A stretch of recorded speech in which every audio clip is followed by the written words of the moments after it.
Let's rock! Section 3.4, naming ionic compounds. Okay, naming ionic compounds. The names of ionic compounds consist of the names of the two ions present in the ionic compound. Okay, kind of a radical idea there. There are three types of cations, each with a different naming convention. We've got polyatomic cations, for instance, ammonium, a monatomic that has a fixed charge, so those group 1 metals, those are going to be +1s. Group 2s are +2s. But then you've got monatomics with variable charges, like iron. Iron we saw could be, +2 or +3. So we've got three different things that we've got to navigate there. Now there are two types of anions, also with different naming conventions. Your monatomic anions and your polyatomic anions. A polyatomic anion would be like the phosphate anion, which is PO4 3-, whereas the monatomic anion, like chlorine, would be Cl-. Okay, we're going to tackle these moving forward.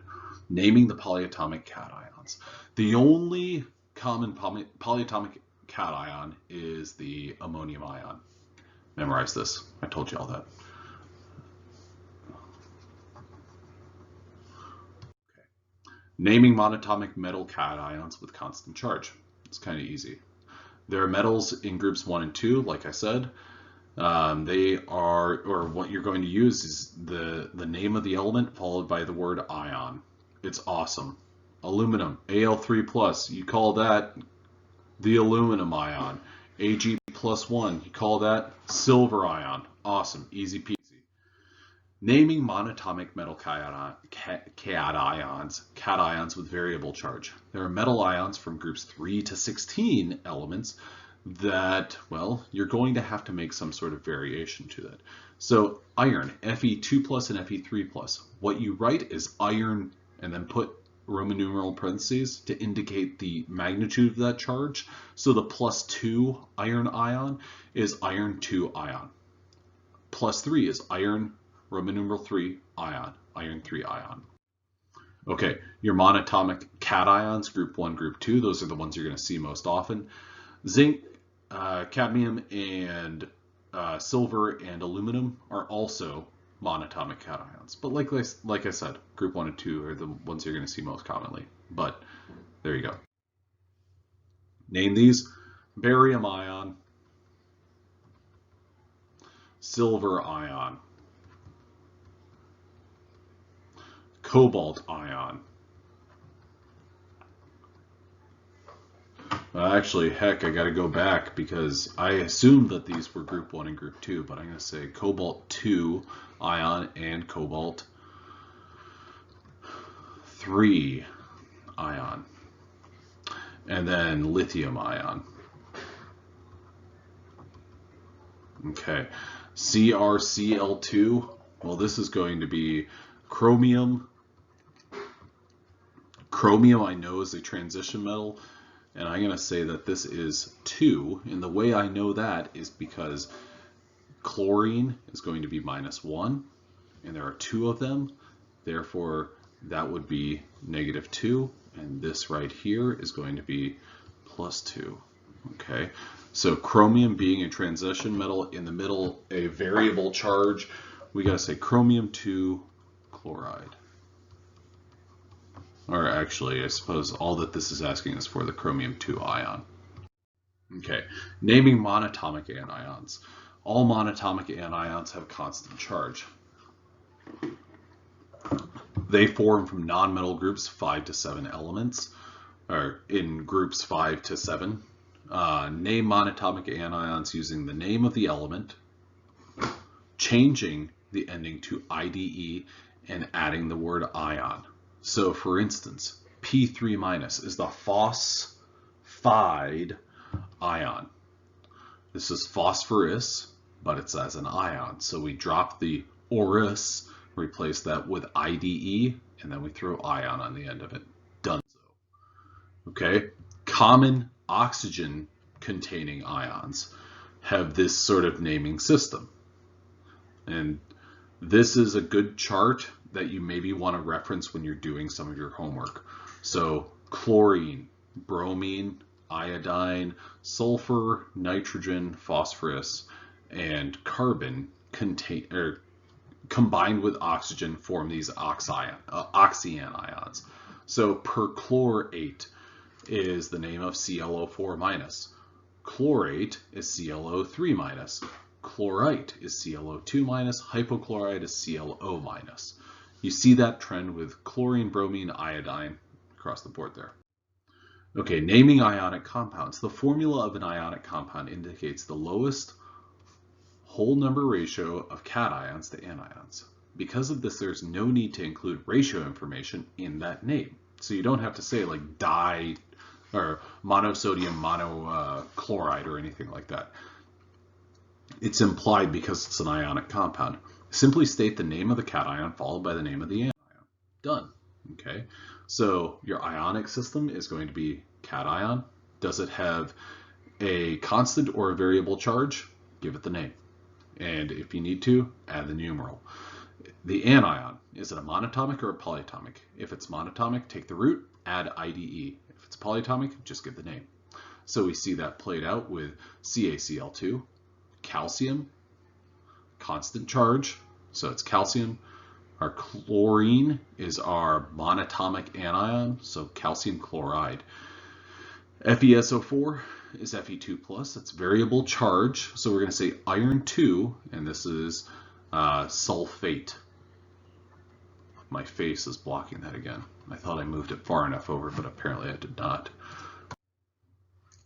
Name these three compounds. I'll tell you right now, this is the nitrate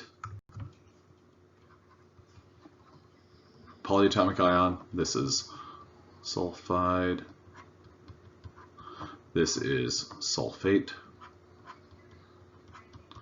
Okay, so this guy, option A, and pause if you'd like.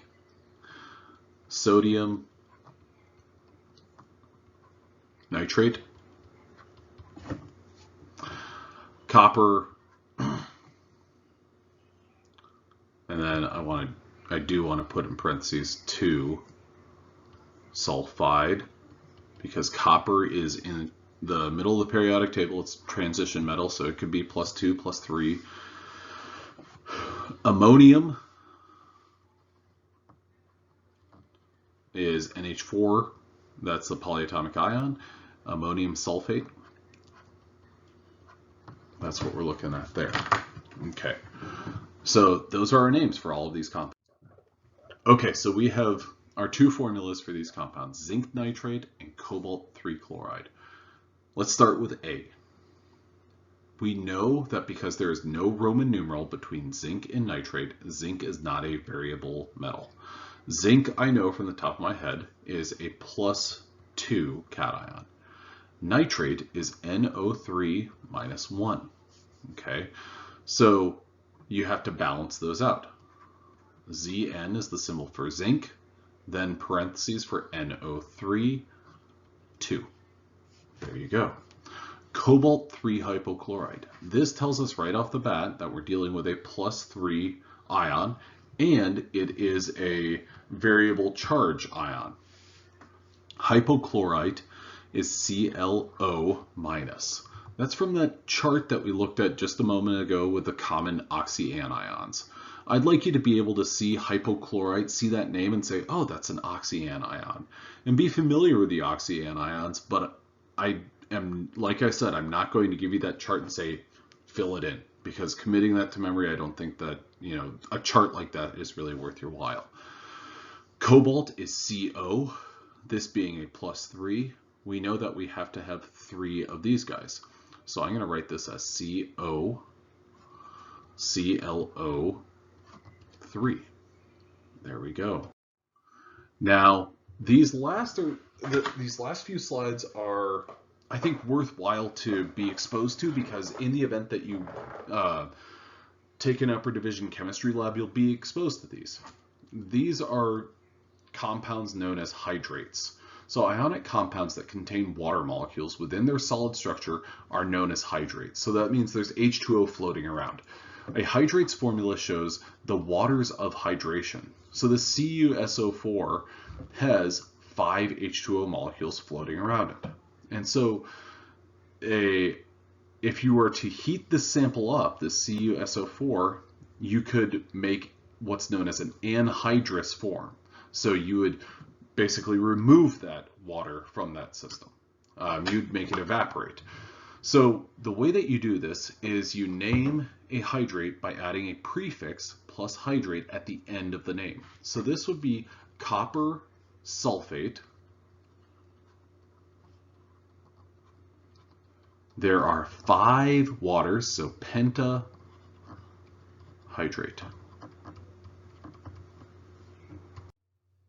Okay. Now, these substances look different they look different from one another in addition to having, well, different names. So on the left-hand side, we've got a hydrated copper sulfate, and on the right-hand side, we have the anhydrous, in the anhydrous form of copper sulfate.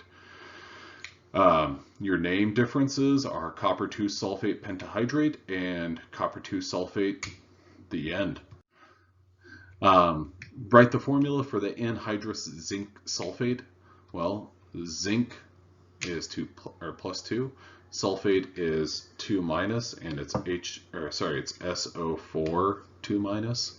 So this would be ZnSO4. There's nothing to write because it's anhydrous. Okay, zinc sulfate heptahydrate.